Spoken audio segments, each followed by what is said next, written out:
Some photos look ordinary at first glance, just frozen moments, faces, and places, but hidden behind these images are stories you could never imagine. Stories of courage, of horror, of mysteries still unsolved. Today we're pulling back the curtain on 20 photos that are more than just snapshots, they're haunting echoes of history, each one holding secrets and revelations that will leave you speechless. From last goodbyes before tragedy strikes to chilling messages scrawled on walls, this journey isn't just about seeing the past, it's about feeling it. And trust me, you'll want to stay until the last image, because it's one you won't be able to forget. Ready to uncover the darkest and most powerful stories history tried to keep hidden? Let's dive in. Imagine an aircraft filled with hundreds of children, escaping the chaos of war in a last, desperate effort for safety and a new life. It's April 1975, the final days of the Vietnam War, and Operation Babylift is underway. This massive mission, led by the United States, was aimed at evacuating over 3,300 Vietnamese orphans to countries like the United States, France, and others. The scene inside these planes was both unusual and poignant. Children, many of them infants, placed in simple cardboard boxes and strapped down for the journey, surrounded by the rush and urgency of evacuation. But not every story had a safe ending. On April 4th, just minutes after takeoff, a C-5 cargo plane carrying over 300 people experienced a catastrophic mechanical failure. The plane crashed into a rice field near Saigon, breaking apart on impact. Miraculously, 175 people survived thanks to the heroic efforts of flight nurse Regina Owen, who, despite her own injuries, managed to rescue many children before collapsing. Operation Babylift remains a stark reminder of both the fragility and resilience of human life, illustrating the extraordinary measures taken to save the innocent amidst the devastation of war. On July 20, 1924, Ourytski Square in Leningrad, now known as Palace Square, was transformed into a life-size chessboard. This wasn't a regular chess match. Soldiers from the Red Army acted as the black pieces, while sailors from the Soviet Navy took on the white.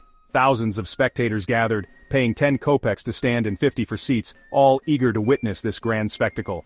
In the intense summer sun, the pieces moved across the square, following the commands of two Soviet chessmasters, Pyotr Romanovsky and Ilya Rabinovich. As captured in this remarkable photo, the square itself became a battlefield of strategy, with each piece, living, breathing men, moving in unison across the giant board. The White Queen was portrayed by Rabinovich's own wife, adding a personal touch to the event.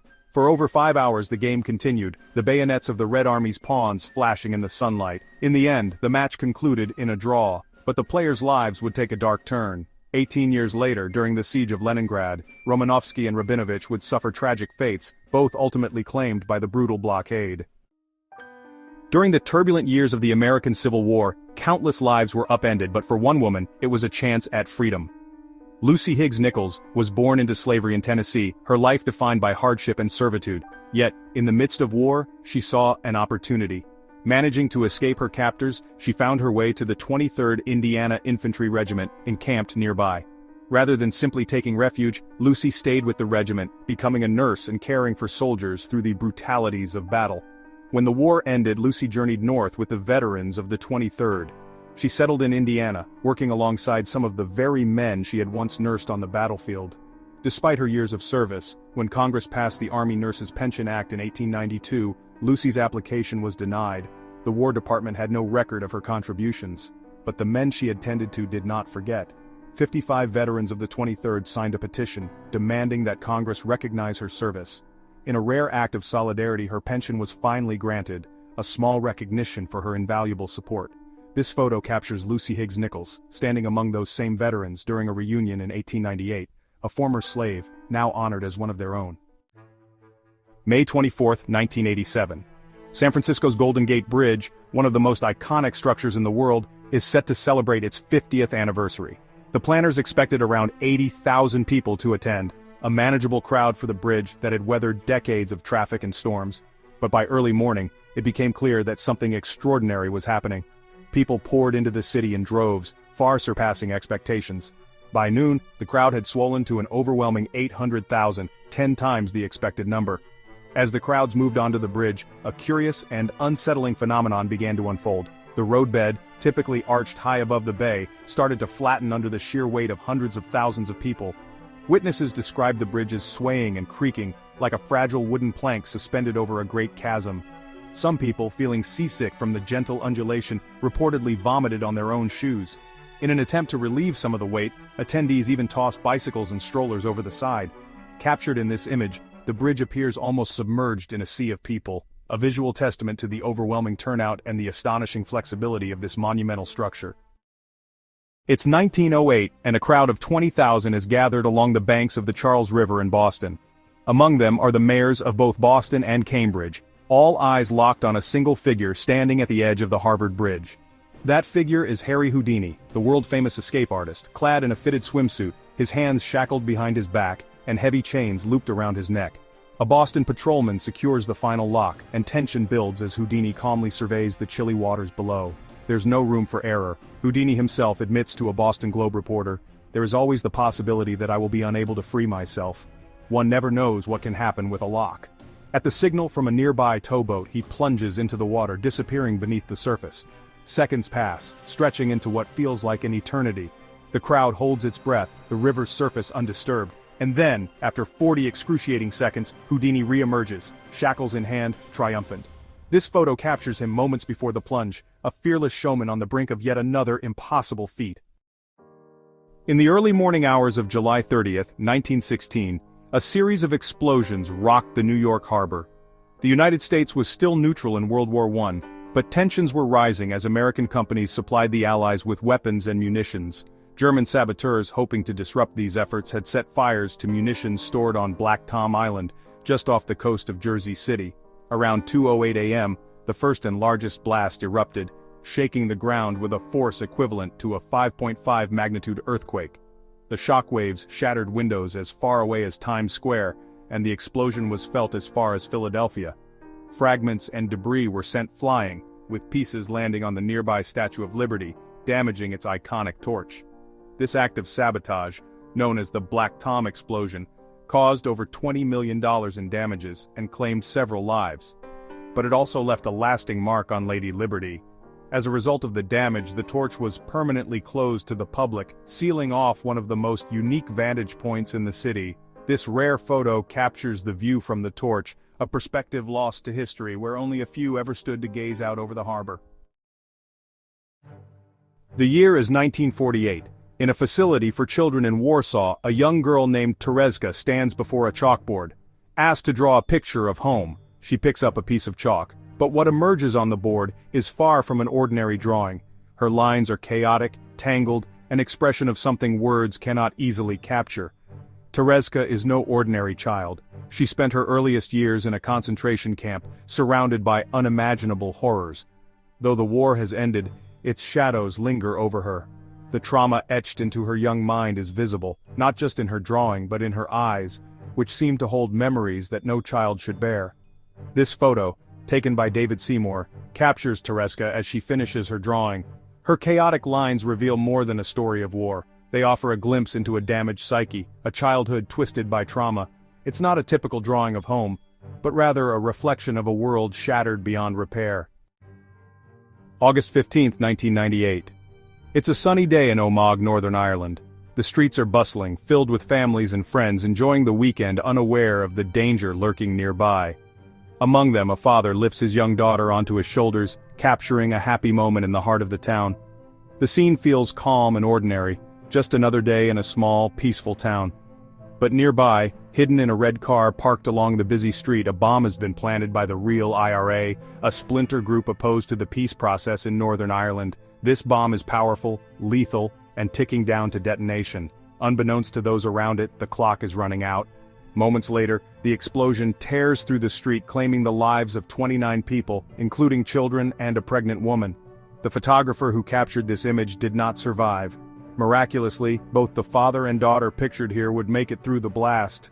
This photo, taken just seconds before the tragedy, freezes a moment of innocence against a backdrop of impending horror. It's May 18, 1980, and geologist David A. Johnston sits calmly on a folding chair, monitoring Mount St Helens from a safe distance, or so he believes. Smiling into the camera, he seems relaxed, enjoying a moment of solitude in the wilderness with only his notepad and scientific instruments beside him. For weeks the volcano has shown signs of activity, and Johnston, along with other experts, has been studying the mountain's every movement. What no one could predict, however, was the sheer force building beneath the earth. Just 13 hours after this photo was taken, Mount St Helens erupted with unimaginable power, releasing a lateral blast that would obliterate everything in its path. The explosion was so intense that it leveled 230 square miles of forest, and the ash cloud reached 80,000 feet into the atmosphere.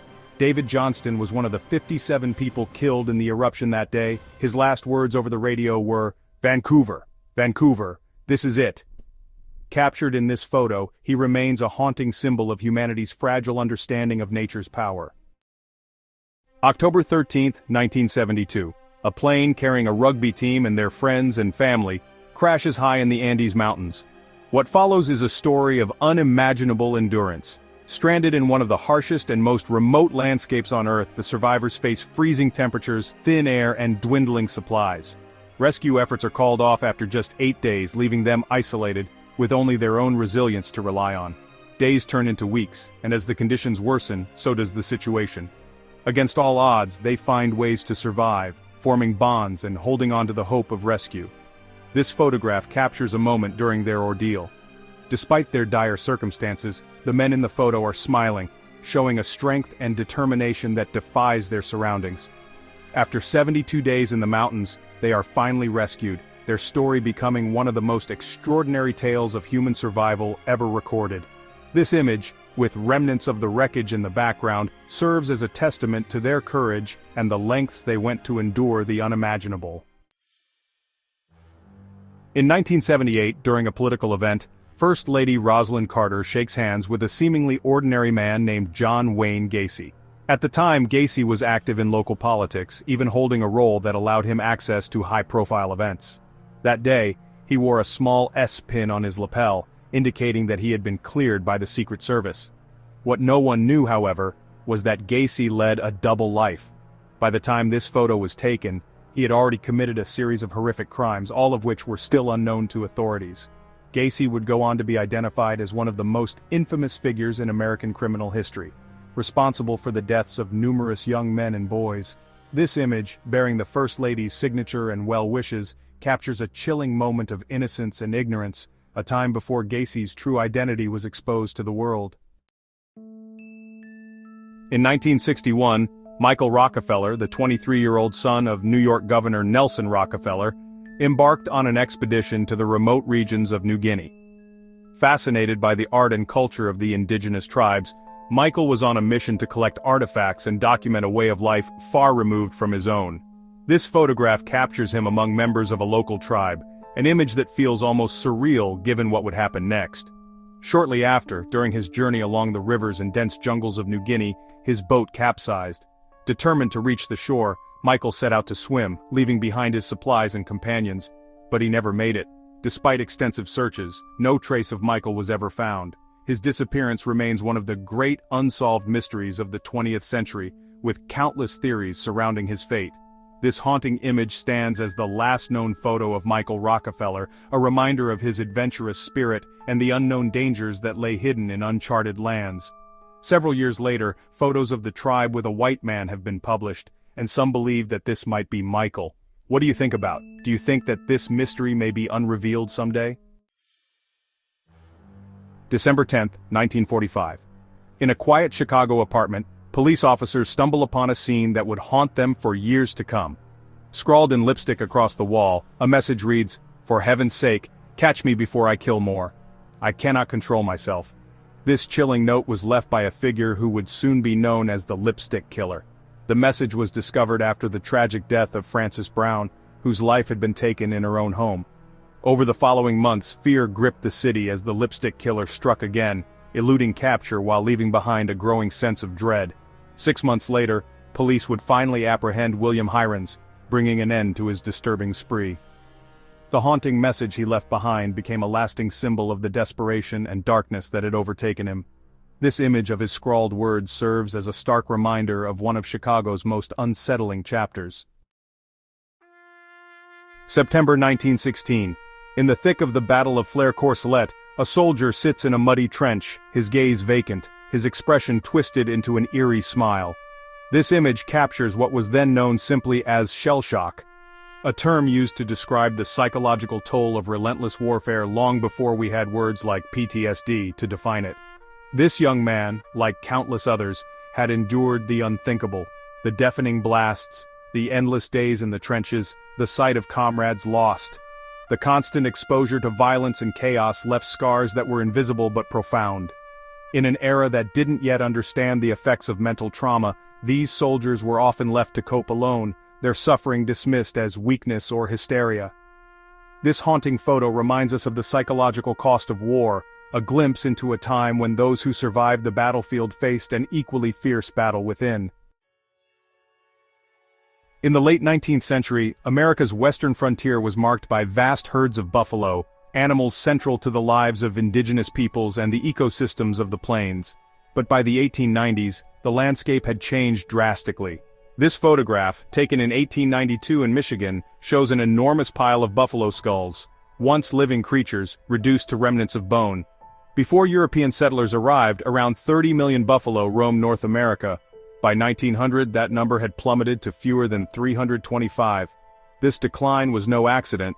It was driven by commercial hunting and government policies designed to weaken indigenous communities by depriving them of their most vital resource.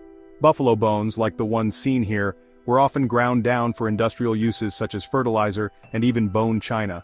This haunting image stands as a stark reminder of the environmental and cultural devastation that accompanied westward expansion, illustrating the cost of manifest destiny in a way words alone could never capture.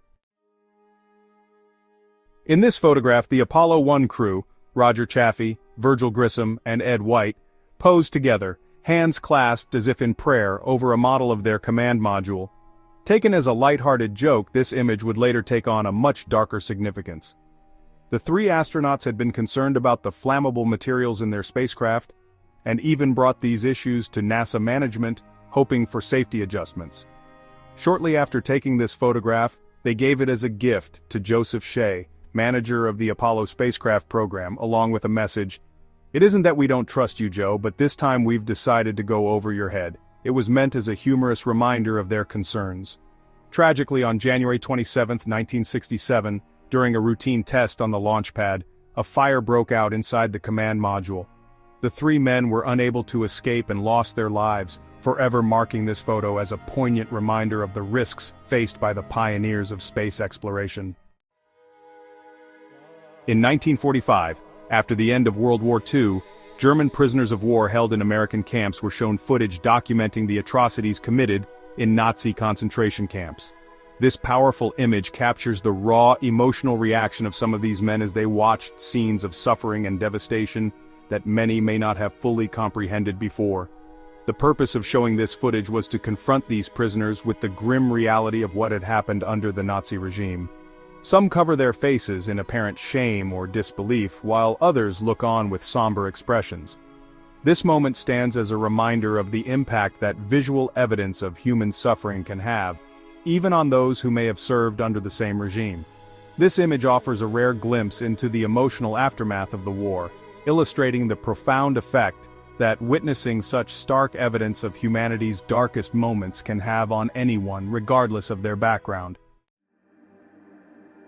Captured by NASA's Cassini spacecraft in 2013, this image reveals something truly humbling, a tiny speck of light beneath the magnificent rings of Saturn. That small dot, marked with an arrow, is Earth, our entire planet, seen from nearly 1 billion miles away. In this view, Earth appears fragile and distant, a single point surrounded by the vast darkness of space.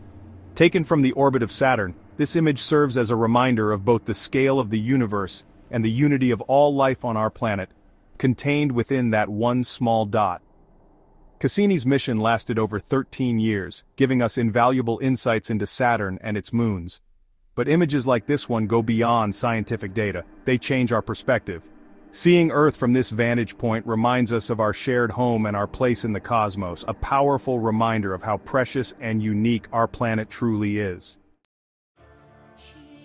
In 1984, amidst the harsh realities of a refugee camp in Pakistan, photographer Steve McCurry captured a portrait that would become iconic around the world.